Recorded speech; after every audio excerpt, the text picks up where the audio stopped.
live. Thank you very much. Welcome to our Municipal Council agenda for Wednesday, May the 11th, 2022. I'd like to welcome everybody to our meeting tonight and call this meeting to order.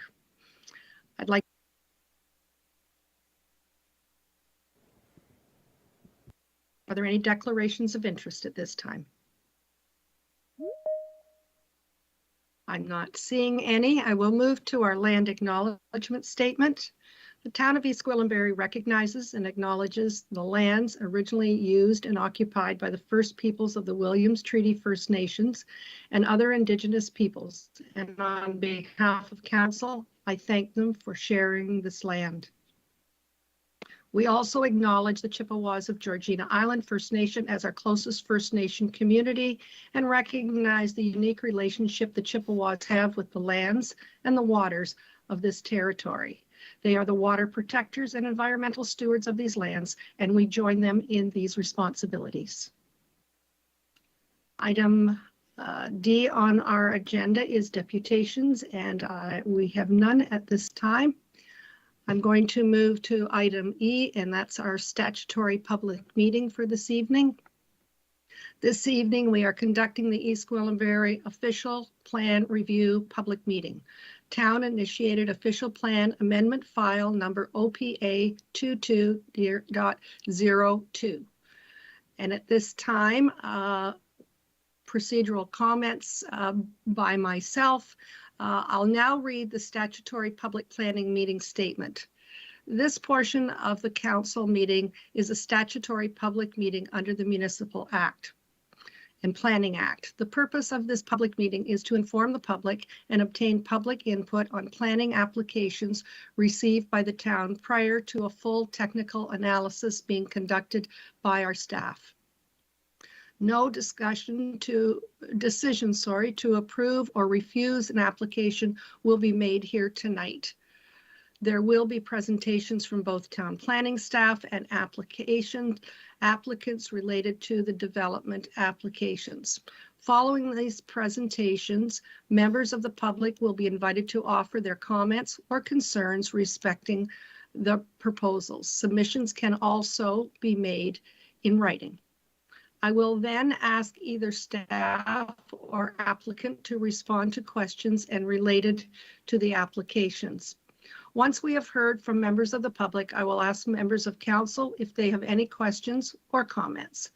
Your participation tonight is welcome, and by hearing all comments, we enable the making of informed decisions.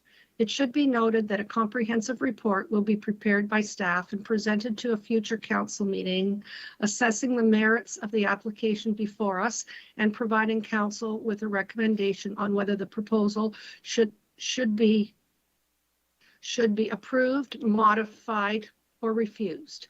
It is very important that the town receive the names and addresses of individuals having an interest in the planning applications. Therefore, if you plan to speak to council at this meeting, or you wish to be notified of any future council meetings,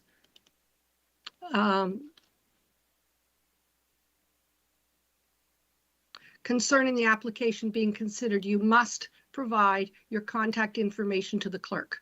Under the Planning Act, the applicant or resident have a right to appeal any decision of council on a planning application to the Ontario Land Tribunal. However, you must first verbally express any comments or concerns here tonight, or submit any comments or concerns in writing to the town before the bylaw is passed. The tribunal may dismiss all or part of an appeal made in respect to an application. This public meeting is being audio and video recorded for storing and broadcasting on the internet. Your name, address, comments, and any other personal information is being collected and maintained for the purpose of sending correspondence relating to these matters before council and creating a record that is available to the public in hard copy format and on the internet in an electronic format pursuant to Section 27 of the Municipal Freedom of Information and Protection of Privacy Act. Questions about the collection of personal information should be directed to our clerk.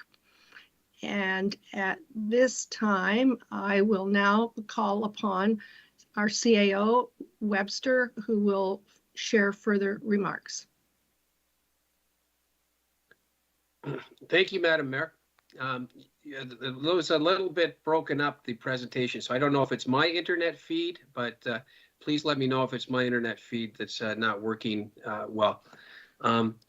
As you're remote as well for one of the few times this term of council. Just to start off with some opening comments before we get into the statutory public meeting. When we embarked on this term of council, one of the most important initiatives ahead of us was the updating of our official plan. And I just want to walk back to where we were in 2010. This is an exercise, and it's a very important community building exercise that we undertake about every decade. And in 2010, we were at a very different time than we are now. Prior to 2010, we did not have a consolidated official plan. We had community plans that were separate, and they were approved decades apart. We had Holland Landing Community Plan approved in 1996. Queensville Community Plan was approved in 1989 under an OMB order. The Sharon Community Plan was mid-2000s. And also we had Holland Landing Community Plans. And the 2010 Community Plan really consolidated and gave a real vision for us.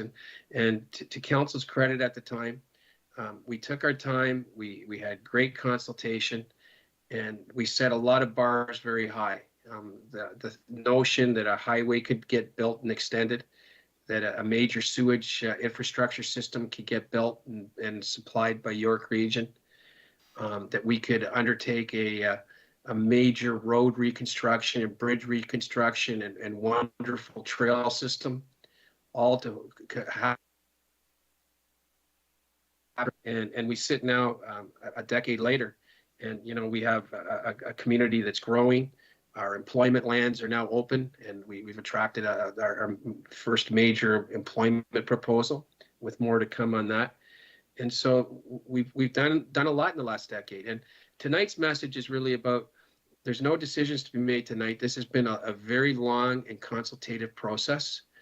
I think council has done a terrific job on continuing to raise the bar. And our work isn't finished; it's just starting on these next decades of growth. And tonight we're here. We have to bring our official plan into conformity with York Region and the province, and that's important. And when those three entities work together, the region, the province, and the municipalities, you can see such wonderful results. And so tonight you're going to hear an update of all our consultation and the major extensive work that's happened over the last 18 to 24 months. And again, this is not a decision-making night. We are still having some significant consultation.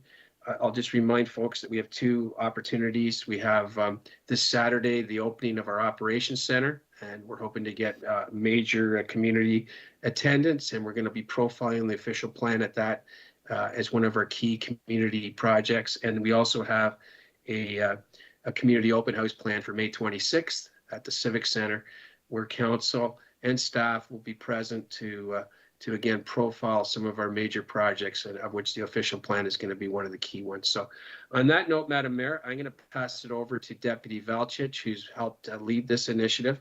And Mark's going to provide a few comments before we proceed into staff and our consultant team's overview for tonight's session. So over to you, Deputy Valchich.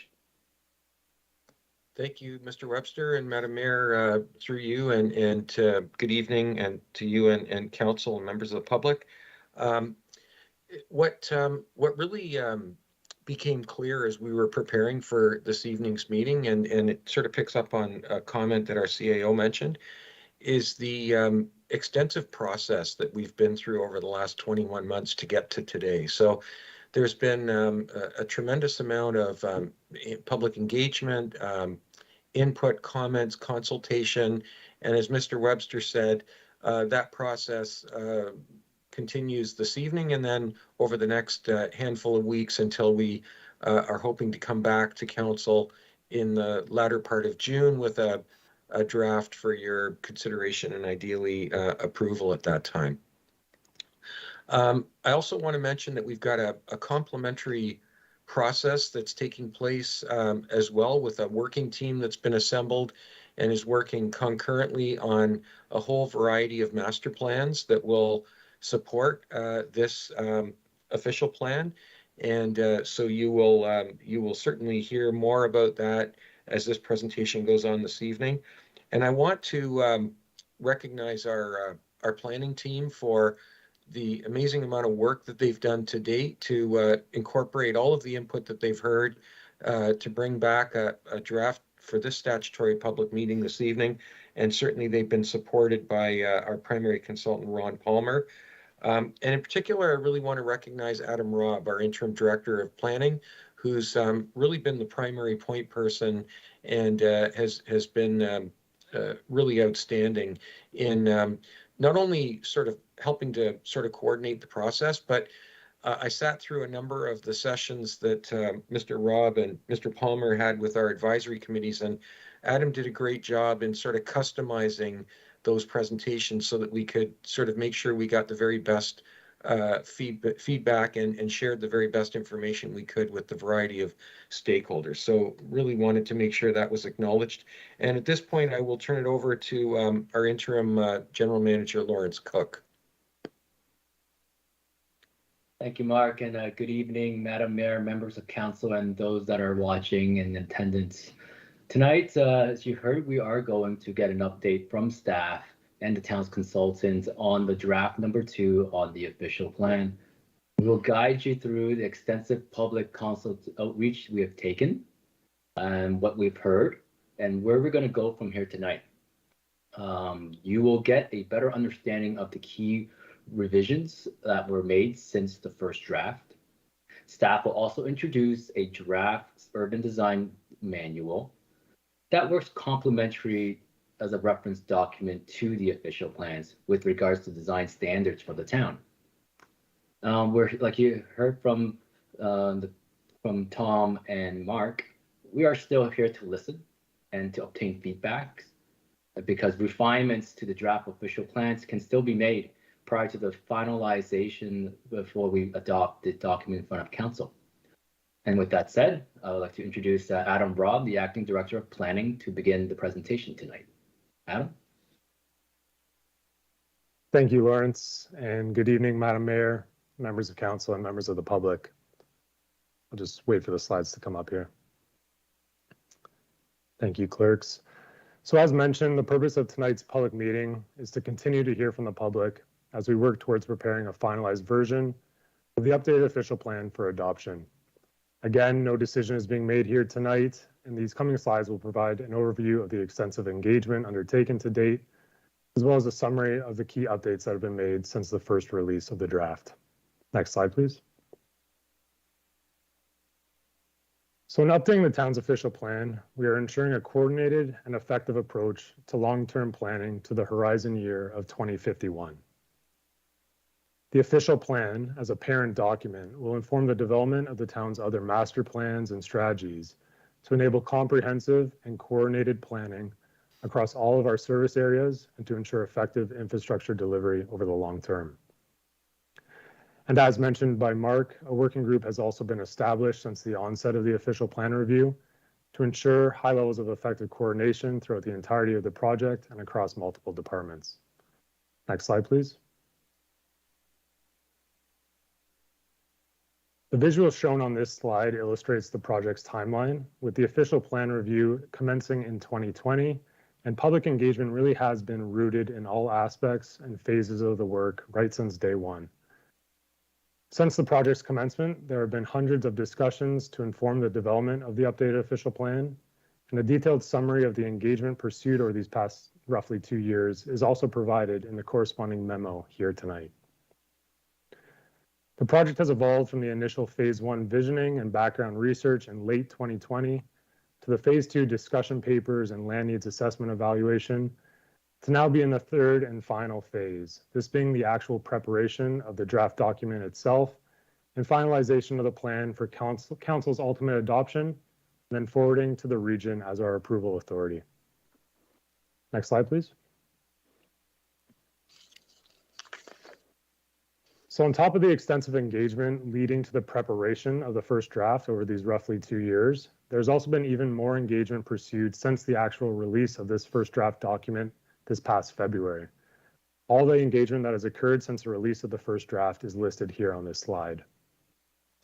Since this past February, every single town advisory committee has been presented to and engaged with on the updated official plan. Additionally, presentations have been made to the town's library board and chamber of commerce, and additional engagement on the draft has also included the March 3rd public open house, one-on-ones with mayor and members of council, and then additional direct public outreach through booths at community events such as the Loft Senior Center opening. The updated official plan has also been circulated to the Chippewas of Georgina Island, to all relevant provincial ministries, the school boards, and Infrastructure Ontario.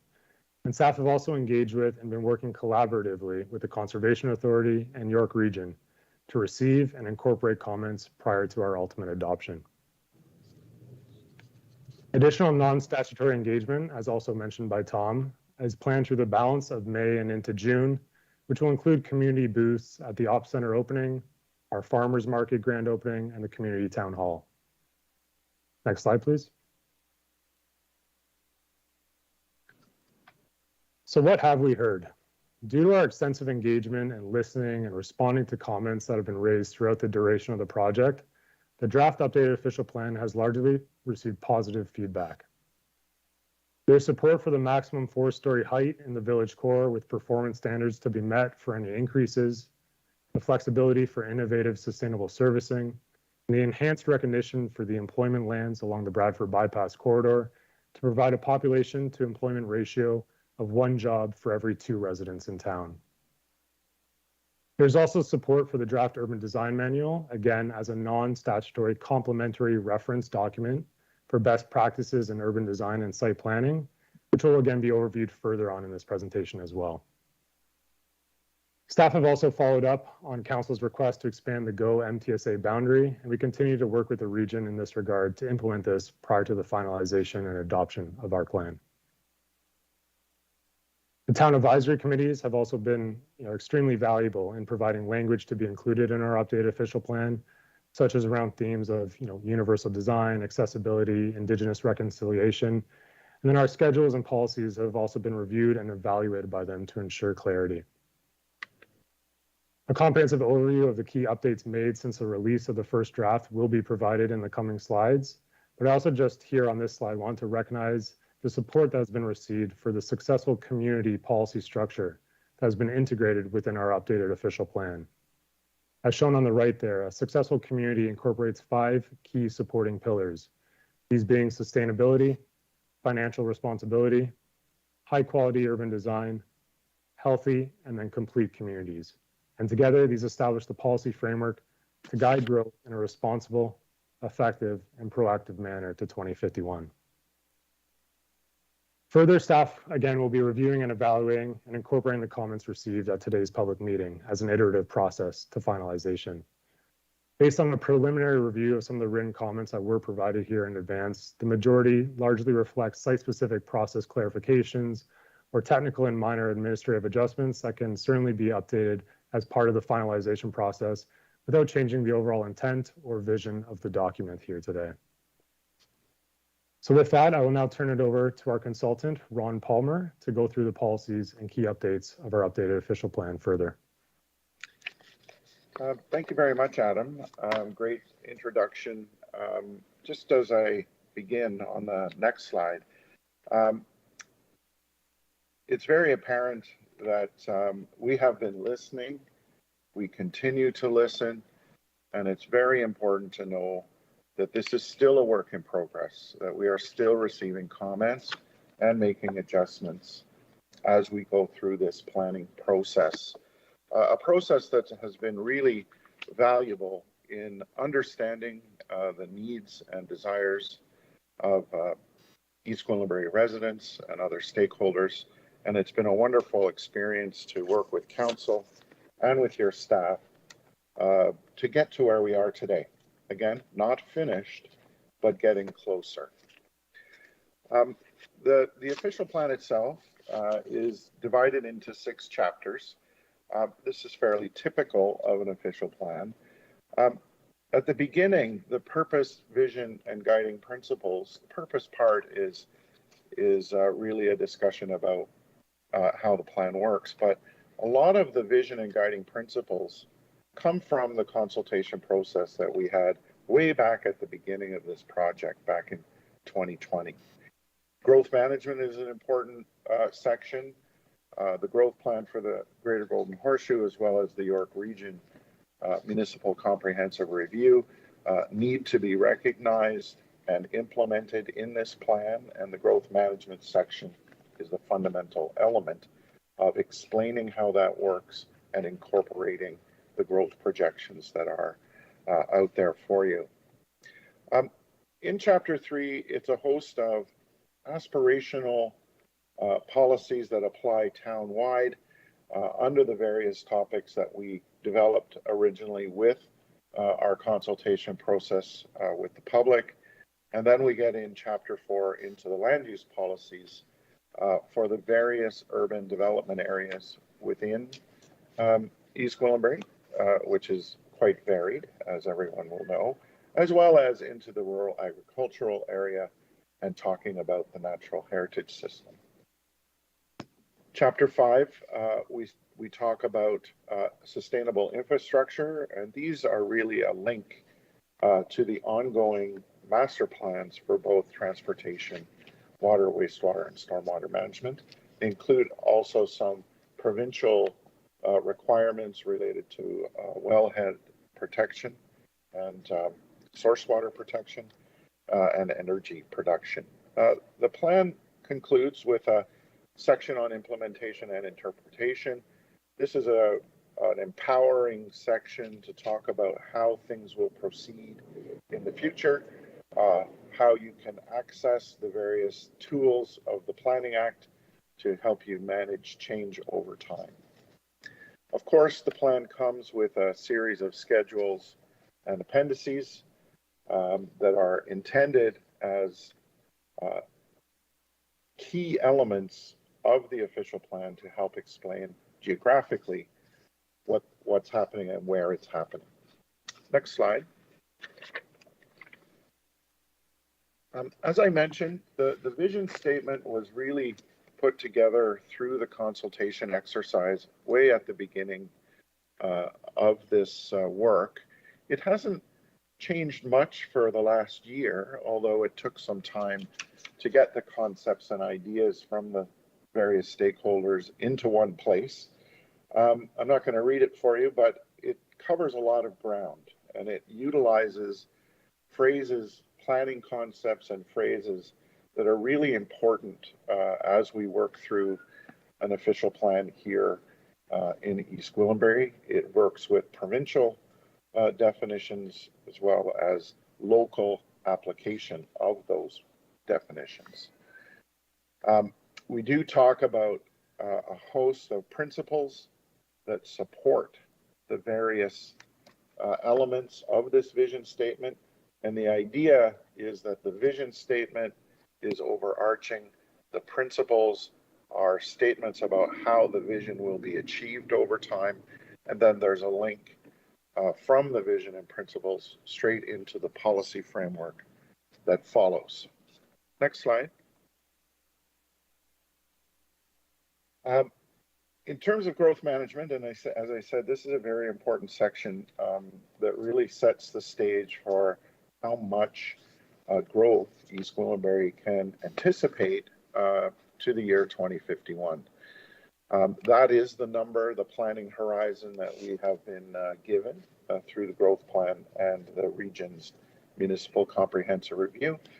And it's very clear that East Gwillimbury will be growing.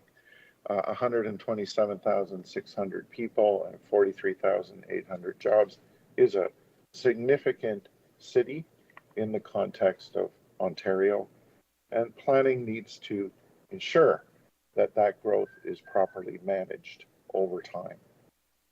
In terms of the urban structure this is the place in the plan where we talk about how growth will be allocated within both your existing urban areas as well as in your future urban areas. One of the key changes was to recognize the lands in the north part of the primary growth area adjacent to the future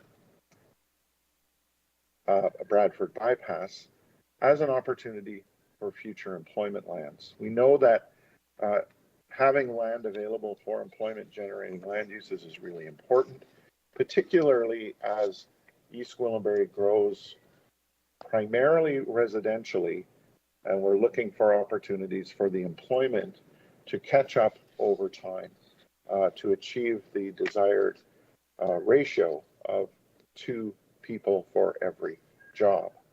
So we did that. It's quite a bit different than what has traditionally been done, but it does set the tone for future decisions about, first of all, expanding into the future urban area and making sure that it's recognized that those lands up against the Bradford bypass are recognized for their employment generating potential.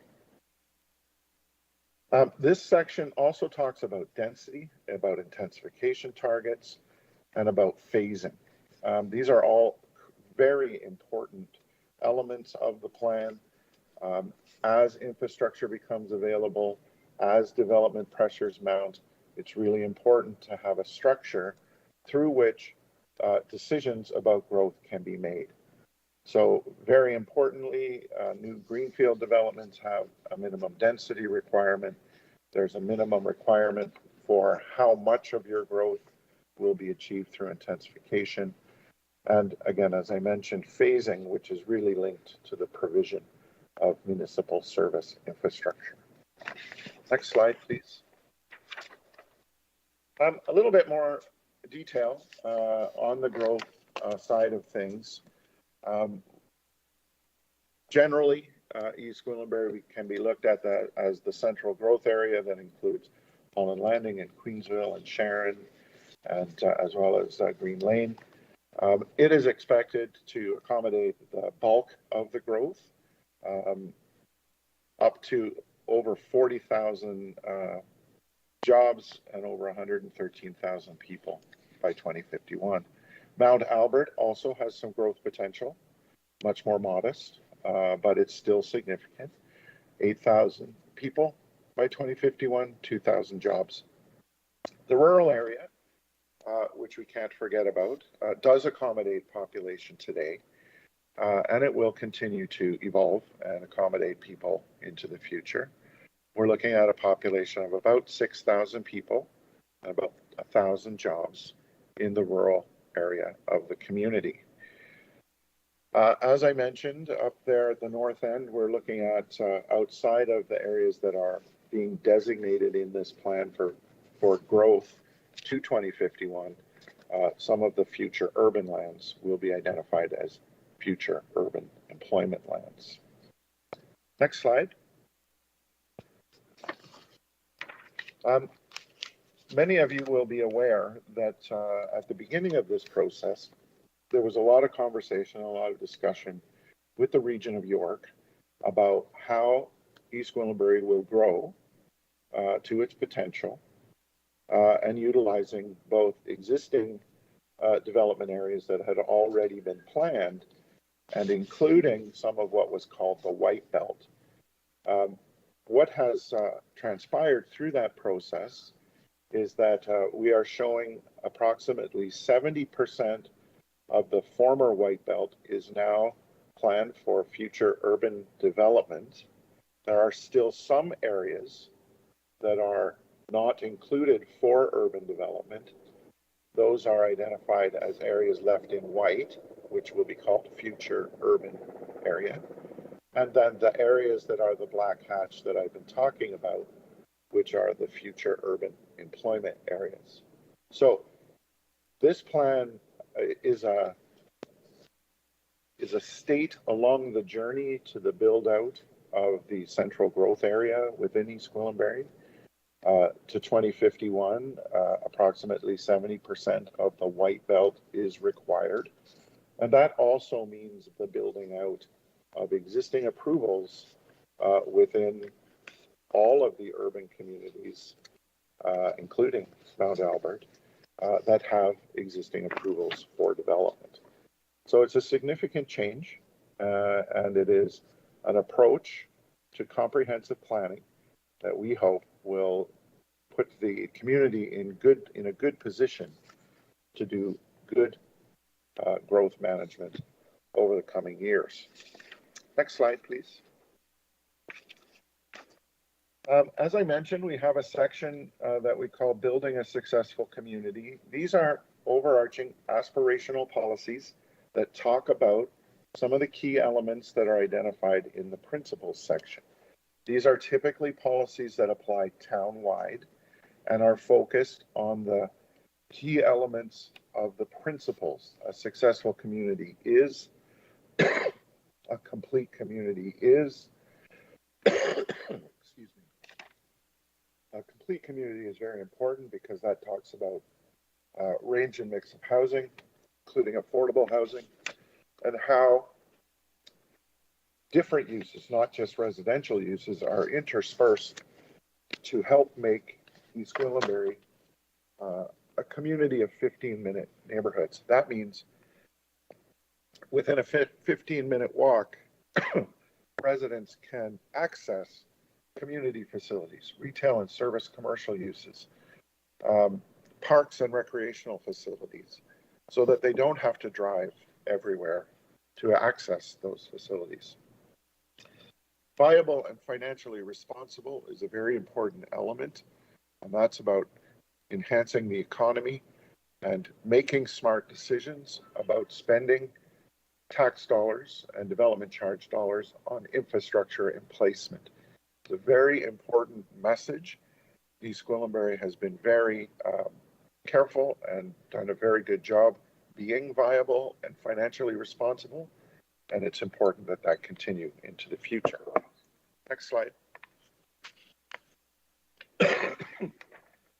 Being beautiful and high quality, that's what everyone aspires to. It's an interesting conversation here in East Gwillimbury because you are a community of communities, but you are also one community of East Gwillimbury. So it's really important to start thinking about how to embrace the idea of a community of communities while still making sure that you are thinking like one cohesive entity. You have some interesting opportunities to create what we're calling, but not specifically defining, as urban separators. Some of that can be done through design. Some of it can be done through enhancements to the natural heritage system. But nonetheless, it's important to be beautiful. And part of that is going to be the use of urban design guidelines that I'll talk about a little later. Healthy community is a newer concept in the lexicon of us planners, and it talks about providing opportunities for active transportation and walking and cycling, as well as making sure that public health is thought about in the decisions about planning. Certainly, access to food is an important element of being a healthy community, as is providing multiple opportunities for people to get out of the car and into the neighborhood. Sustainability and resiliency, these are things that East Gwillimbury, when you did your plan last time, were one of the leaders in Ontario, and we're hoping that this plan takes you to the next step, working with Thinking Green and getting to an enhanced opportunity to be more sustainable and resilient. Next slide, please. This map to me is quite astounding. I work all over Ontario, and I don't often see a rapidly growing municipality with this much green on the map. I'm not going to get into the numbers, but it's about 83% of all of East Gwillimbury is somehow not urban. That means there's lands that are agricultural and rural, but there is also a very robust natural heritage system that includes the Oak Ridges Moraine. To go along with this map, it's really important to know that you have this map, but you also have multiple layers of provincial, regional, and local planning policy that protects those areas. You certainly have the Greenbelt Plan, the Oak Ridges Moraine Protection Plan, the Lake Simcoe Protection Plan, the Region of York Official Plan, policies of the Lake Simcoe and Region Conservation Authority, and your own official plan, all working together to make sure that you stay green in the context of accommodating appropriate urban development. I don't know of another place that has this many layers of planning policy that suggests significant limitations on development. Next slide. As we get into the land use policies, and much of this is work that had been done over time, as Tom had mentioned, through your community plans, which have evolved over time. We've incorporated those, updated them a little bit. One of the key changes in the strategic growth areas was the discussion about height. Where do we go? How do we deal with existing planning policy? And I hope you noted that we did include some policies that stuck to the 4-story maximum, and then provided a policy with some performance standards in it if there is any additional height proposed. It's an important opportunity, but it's also an important tool to make sure council has the ability to ask the questions about why and how our interface conditions dealt with. In the community areas, we had some requests from stakeholders that we go back to units per hectare.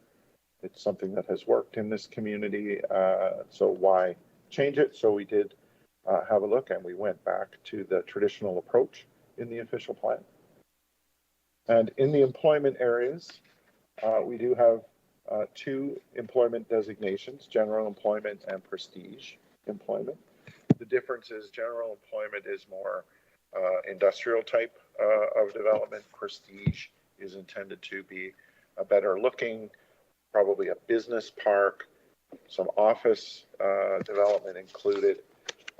Generally, prestige is used more of as an interface between general employment and residential and commercial designations.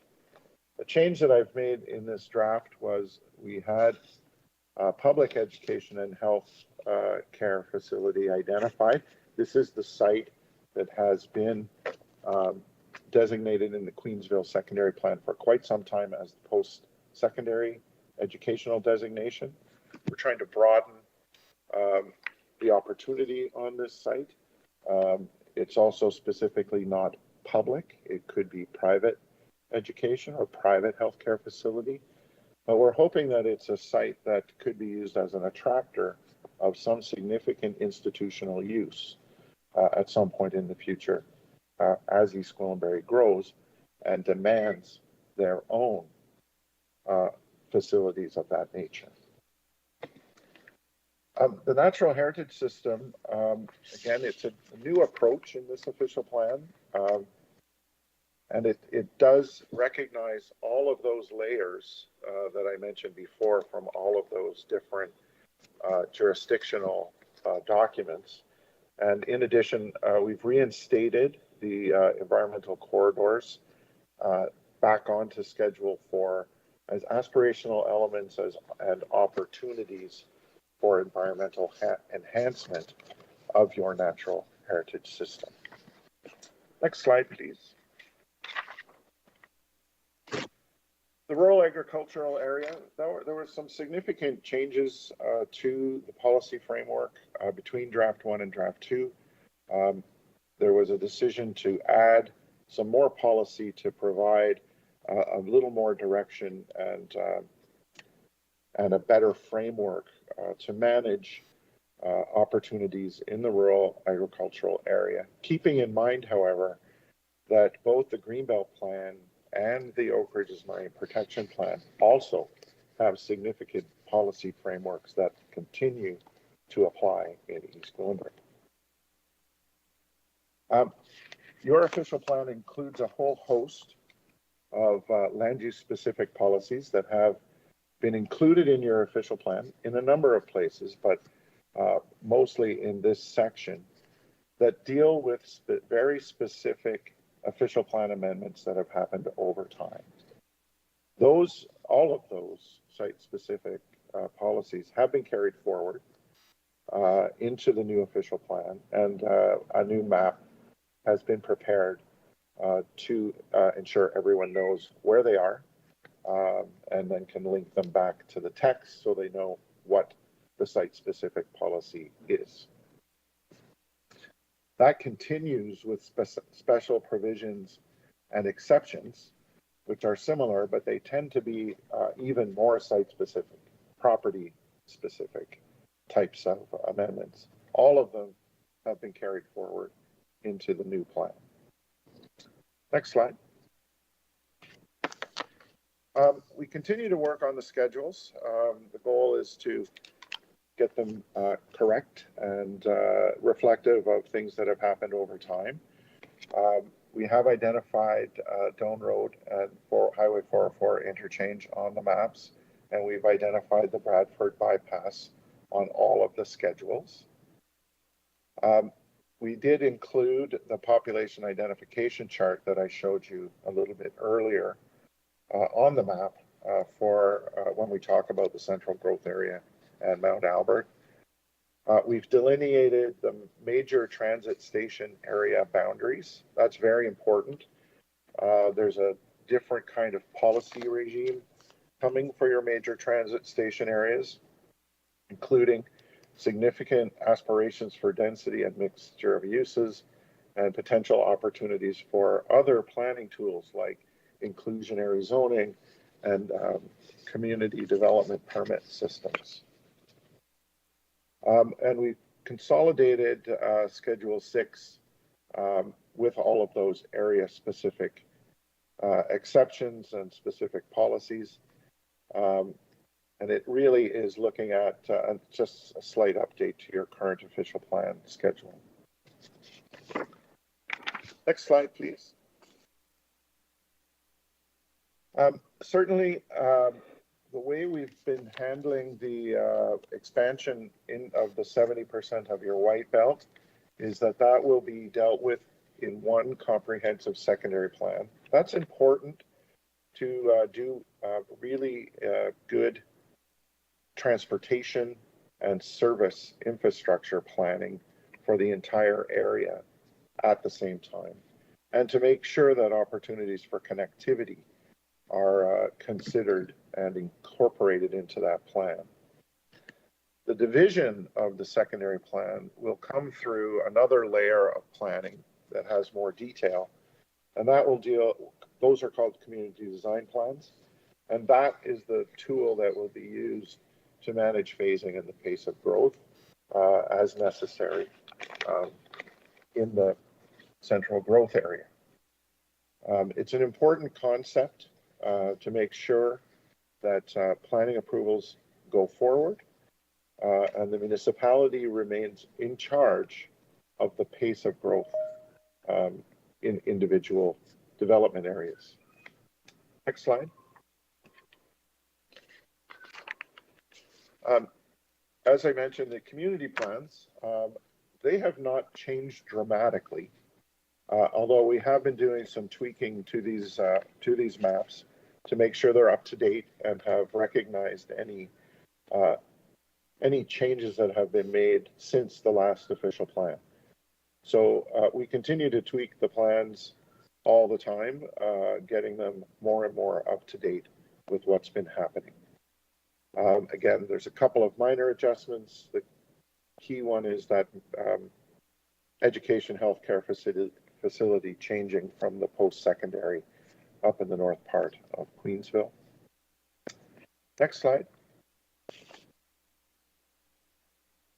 As I mentioned, the Natural Heritage System, which is a compendium of a host of planning policy layers, all combined together to try and explain how development, if there is to be development, could be managed in your rural agricultural area and in your urban areas. Certainly, much of the area outside of the urban areas is covered by the green belt, but I was running out of colors of green, so I just left that part to the earlier mapping. What's crucial on this map is that, again, you have a significant inventory of highly protected natural heritage features, protected by your own official plan, protected by the Region of York official plan, and protected by a host of provincial policy documents. As I mentioned, we have added back in the opportunities for environmental corridors, which enhances this map dramatically. And as always, this map and all this mapping related to natural heritage is based on information sources from the province, the Conservation Authority, and the region, as well as your old official plan. And there's always an opportunity for an individual landowner who may or may not agree with these lines to do the scientific work to suggest what the feature is, whether or not it still exists, whether or not it has grown. Any change to these lines requires a natural heritage evaluation, which is a significant step and based on science. So always opportunities for flexibility, but in order to change the green on this map, there's significant work needed. Next slide. Again, the rural agricultural area is also complex in terms of what typical rural agricultural areas are. You have the green belt, you have the Oak Ridges Moraine Protection Plan, you have the some areas, the Holland Marsh specialty crop area, and you have prime agricultural lands as well as rural lands. All of these have different and significant policy frameworks that manage change over time. Overarching them all are the Holland Marsh Specialty Crop Area, the Greenbelt Plan, and the Oak Ridges Moraine Plan. And in fact, they tend to overlap each other. So multiple layers, complicated process for development in the rural agricultural area, all in the context of protecting what's there and protecting the natural heritage system going forward. Next slide. Sustainable infrastructure, again, these are primarily links to the ongoing work on the master plans that you are currently working on at the same time as this plan. And that's really important. Very few municipalities have the opportunity to do their official plan, their master transportation plan, and their master servicing plan at approximately the same time. Usually, one is way out of date, then it gets updated and the others are out of date. So this is a real opportunity to make sure that everything works together in East Gwillimbury as growth occurs in the future. There are some overarching policies that are necessary in an official plan to talk about sustainable infrastructure, energy efficiency, fiscal responsibility, going back to that principle, remember. The goal is to promote decisions on infrastructure that are in the best interests of the municipality. Transportation, in that section, we talk a little bit about complete streets, design policies. Some of those are further articulated in the design guidelines. We talk about the road hierarchy, new road links, and how they would be designed and where widenings may be required. Municipal infrastructure, Same kind of thing. There's a host of things in there that talk about sewer and water servicing, which are fundamental elements here in East Gwillimbury. It also talks about stormwater management, wellhead protection, energy production.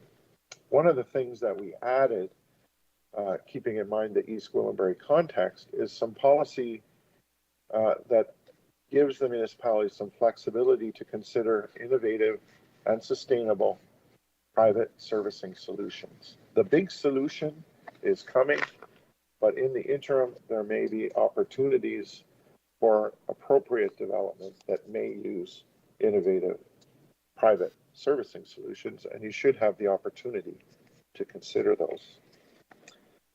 Next slide, please.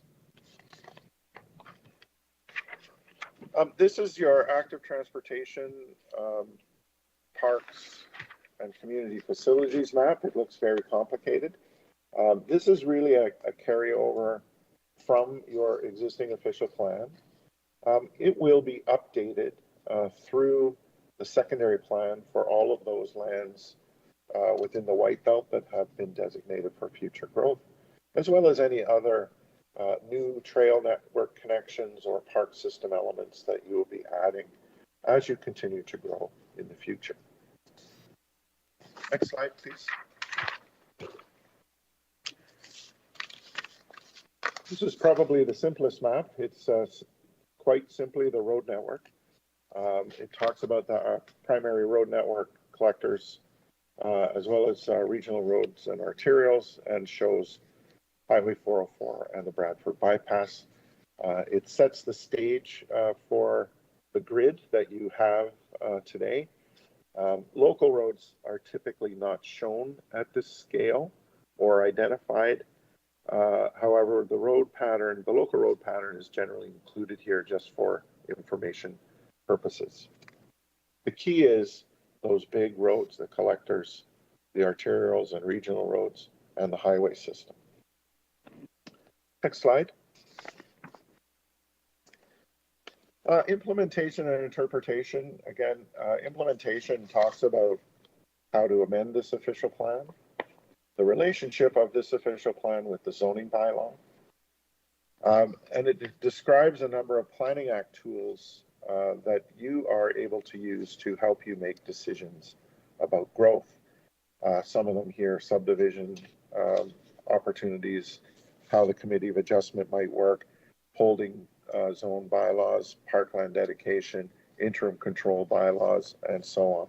There's a whole host of opportunities provided in the Planning Act that have very specific purposes, and you need to empower yourself to use them. So they are included in the implementation section. Interpretation. The goal here is to just talk about how you read the official plan, how it is applied, and the fact that it's really important, given the context of East Gwillimbury. You still have to think about the regional official plan and all of that provincial policy. Those still apply. And when there's a conflict between this plan and any of those plans apply. So it's really important to tell everyone who's reading the policies of this plan that they also have to be aware of provincial and regional planning policy. Next slide, please. I'm going to shift from the official plan to the Urban Design Manual, which is something that is new, but it is a companion document to the official plan. And the way I like to think about urban design manuals is that they provide a bit of a bridge between the official plan and the zoning bylaw, and how the municipality might incorporate some of it into site plan approval. So the design manual, which, as Adam correctly stated, is a non-statutory document. It is not an official part of the official plan or the zoning bylaw. It is a document that is quite graphic, and it talks about design ideas. It looks at best practices from other places, and it provides guidance. It is included as inherent flexibility. The test is not a conformity test with the manual. We tend to, and I think it's set up in this official plan, that the test with the design manual is consistency. How that is interpreted will be flexible as you use it, but it's an important part of helping you visualize new community development, establish new zoning bylaw regulations, and evaluate site plan approval applications. Next slide. So the idea of the urban design manual is that it's applied to everything. Every application you get that is proposing some form of development, including your own municipal activities for roads and infrastructure and placement and stormwater management and so on. The idea is that it's an overarching document that can be referred to and should guide decisions about how things are designed, built, and how they look at the end of the day. As I mentioned, we have integrated commentary from a host of town departments to make sure that we're not overstepping existing design manuals or design criteria from various departments across the town. So again, the goal is it's an overarching document for reference and application. Next slide. So the way that this guideline document has been put together is we like to talk about public realm, and those are things that primarily are under the control of the municipality. Roads, streetscapes, parks, trails, gateways, etc. And we talk about the private realm, and that's a bunch of guidelines and statements about buildings on lots. So it talks about various built forms, mixed use, employment, institutional, and various forms of residential.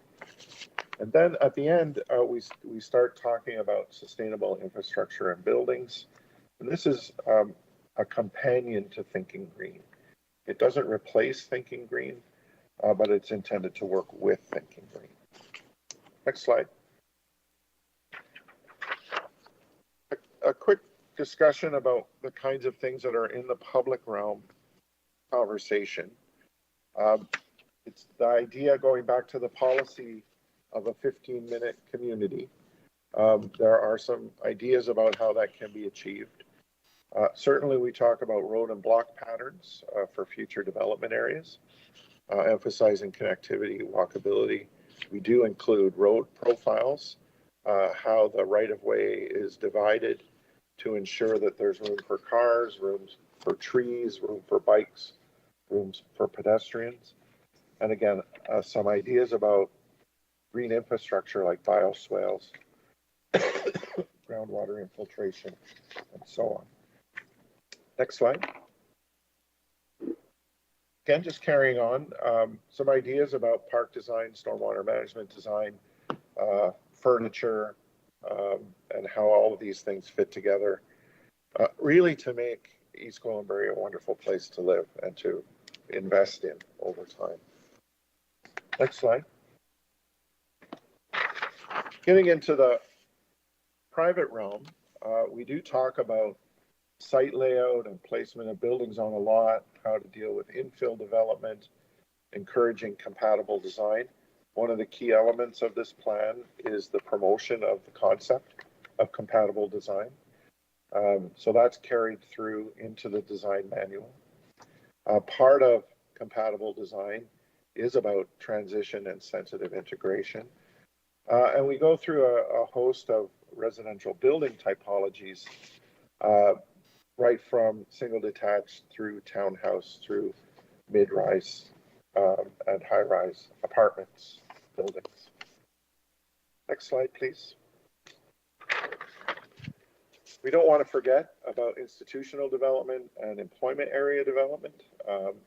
There are opportunities to use those facilities to make a design statement. There are also times when you don't need to do that, and that's important to understand the difference between where it's important and where it's more important to get the jobs on the ground. So we're cognizant of the role of the various buildings within the community, and we talk about how they can be designed to work and to look good at the same time. Next slide. Again, sustainable buildings and infrastructure guidelines. We talk about a whole bunch of ideas here about energy conservation, water use, materials, urban agriculture, stewardship, and education. Again, these are out there to work with Thinking Green to support what you've already started, which was, as I mentioned, leading edge when you did it. So this is just taking the next step, and we hope that it will help influence decisions about design and development along with the official plan and your zoning bylaw and site plan approval as we go forward to 2051. And with that, you'll be glad to know I'm turning it back to Adam to wrap up the presentation. Thank you, Ron. Yeah, that was certainly a great overview. And again, just to reiterate, a lot of the policies that Ron, just mentioned are unchanged even from our current official plan or from previous presentations and the first draft that we released. And again, those key words or sentences in red are some of the key updates that we've made based on the comments received since February as well. Next slide, please. In terms of the schedule ahead, again, the comments received at today's public meeting will be reviewed and can be incorporated as we work towards the finalization of the updated official plan, which is then anticipated to be brought back to Council for adoption in late June of 2022. And once adopted, the updated official plan will then be forwarded to the region for their ultimate approval as our approval authority. And this regional approval process will coincide with the province's own approval of the region's official plan through 2022. Next slide, please. And of course, as a final slide here, members of the public are always encouraged to reach out to me at any time with any questions or comments. And all project updates and related materials are also provided on the dedicated project website, which is also linked here. Thank you again for your time today. Thank you. Thank you very much, Adam, for all the good work that you have been doing already. And a special thanks to Ron for all the work. I checked off several boxes of things that we have talked about over a period of time with you, and you certainly have listened to members of council, and I was quite certain that many of them were involved in your presentation as well. Very comprehensive. Thank you very much. At this time, I would like to call on the clerk to advise if there are any registered speakers for tonight's meeting. Through Madam Mayor, we have one individual who has registered as a speaker for tonight. It's Matthew Corey on behalf of East Gwillimbury Land Owners Group. Matthew, I believe you're on the call. I am. Good evening, Madam Mayor, members of council. Can you hear me okay? Yes, good evening. Good to have you with us. Me too. I lost power in my building in the middle of it, and I was worried I couldn't get back in, but I'm here. I am. So happy to see you all. Madam Mayor, I wanted to thank you and your staff. I think there's been a monumental effort here. As you know, I'm sorry, I should introduce myself formally. I'm Matthew Corey with Malone Given Parsons. I'm the group manager and planner for the East Gwillimbury Whitebelt Landowners Group, who are a collection of owners, as you know, who own many of the lands in your Whitebelt that is now being planned into the future to accommodate growth. We've been participating through this process through its duration. I've admired your staff and the consultant team in terms of the level of engagement they've undertaken, the work that they've been going through. And I believe you're going to be the first municipality to adopt an official plan in conformity with the York Region official plan setting a new land speed record, I think, in that regard. And that's a very good thing because there's a lot of planning to go on with, and we're very eager to do that. In regards to the OP and its review, we are reviewing it still. We do have some preliminary comments. I did have the opportunity to speak to Acting Director Rob prior to this meeting and conveyed them. But in essence, there's a few comments we have. Generally, we think the official plan is well written. It has a lot of the good policies in there, and it's a good structure to go forward with. A few comments with regards to the secondary plan and community design plan.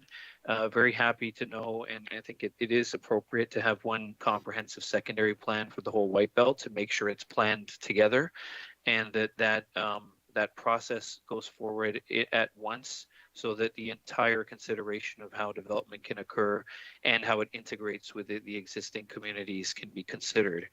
But in regards to the policies around the community design plans, they are a requirement. In general, I understand what those, and we understand what the community design plans are, but would very much like to see some policies that give some more detail on what is specifically going to be required, and some clarity on that would be very helpful, and I think helpful to us and others as they go forward to implement your official plan.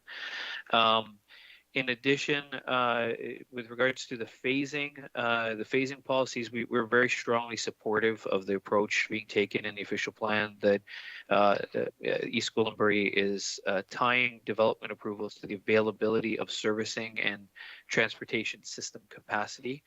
We are a little concerned, however, with the requirement that phasing be consistent with the urban design manual.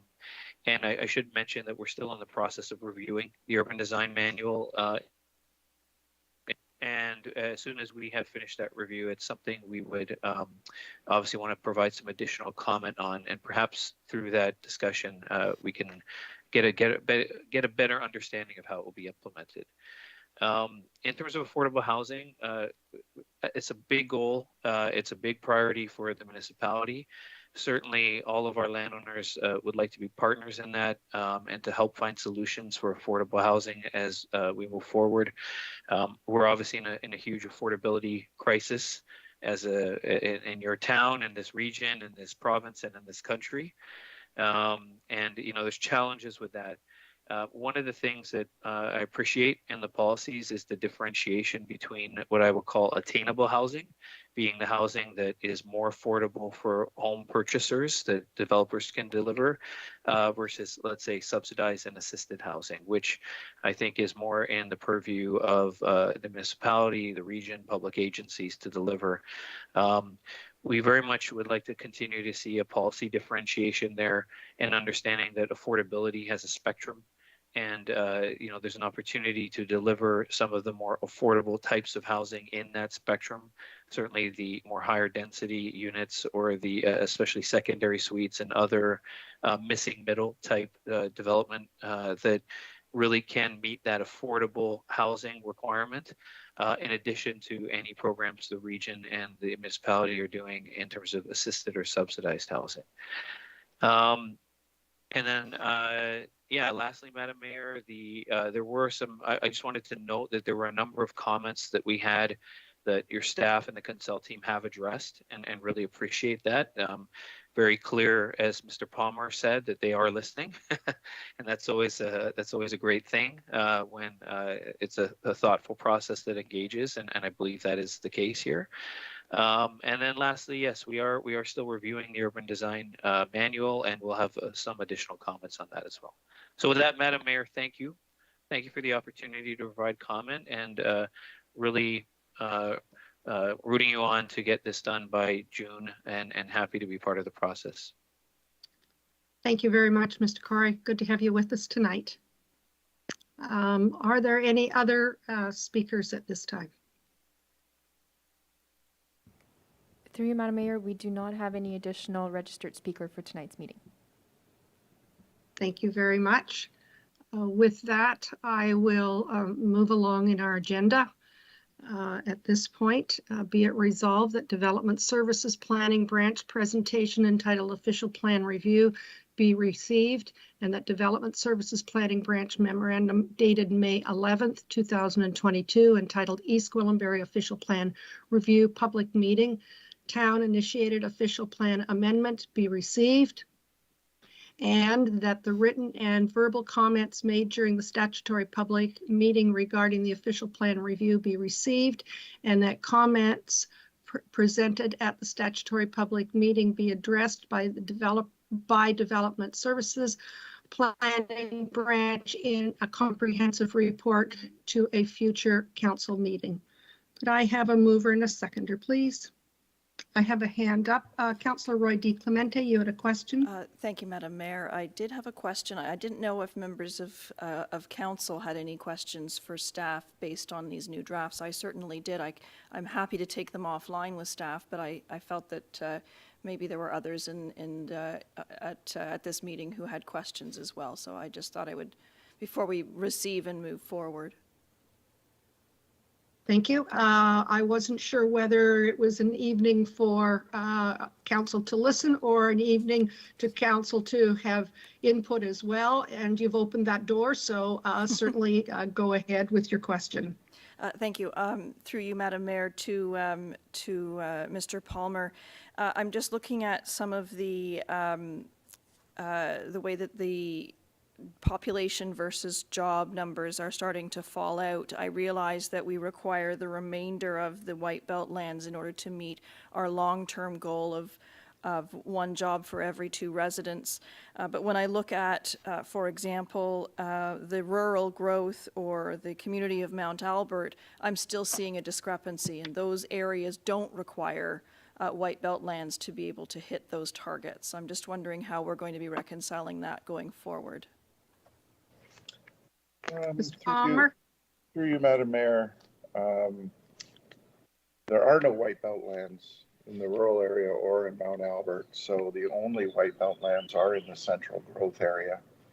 The difference between this draft and the last draft is simply instead of identifying all the remaining White Belt in the central growth area as future urban, I've divided it into 2 categories, one of which is future urban employment.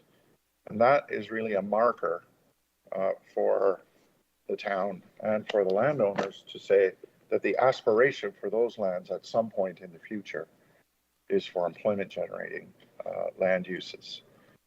So that's well beyond 2051.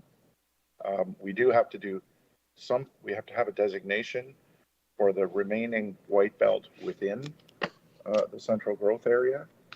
And this version of the plan has 2 designations. It used to just have 1. So when I look at, I believe it's slide number 9, regarding the growth management, it shows that the community of Mount Albert will have a population forecast to 2051 of plus or minus 8,000 with plus or minus 2,000 jobs.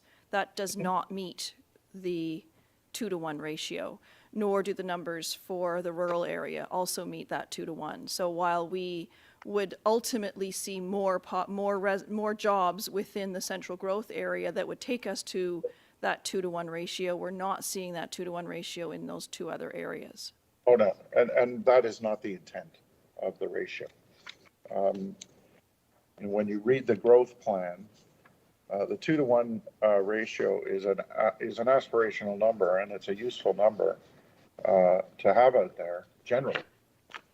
But it is typically either considered region-wide or town-wide, not with individual settlement areas, because the opportunities are different. Obviously, the opportunity in a rural agricultural area is much, much less than in an urban area where you can build office buildings or other industries. Mount Albert doesn't have the land supply to be able to accommodate significant employment growth. And it has been planned for quite some time. So the goal for East Gwillimbury is townwide. Thank you very much for that. I did also want to comment on some of the urban design. I know we're still reviewing that document, but the urban design guidelines, especially with respect to our commercial and employment lands, you know, if you were to look out in certain areas of the GTA, there are some pretty soulless industrial parks, and I want to ensure that that what we end up building, while obviously the goal is to provide jobs for residents nearby, but we also want them to be appealing places for people to work, and that there's a human aspect to it, and that they don't just simply rely on cars driving in and parking on concrete pads, but that there's transit supported and pedestrian and active transportation ways of getting to work as well. So I just wanted to make sure that we're cognizant of that. Thank you. Thank you. Are there other questions for Mr. Palmer? I'm not seeing any. Could I have a mover and a seconder for the comprehensive plan? Councillor Persicini, Councillor Crothers. Not seeing any questions. All those in favor? And that's carried. Thank you very much. Thank you very much, Mr. Palmer.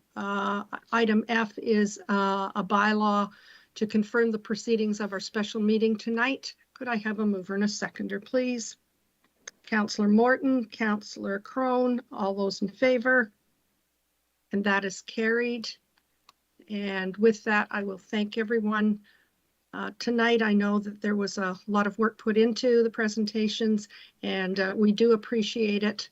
And with that, could I have a mover and a seconder to adjourn this meeting tonight? Councillor Persicini and Councillor Roy D. Clemente, all those in favor? And that's carried. Thank you. Have a great evening. Thank you. Have a good night.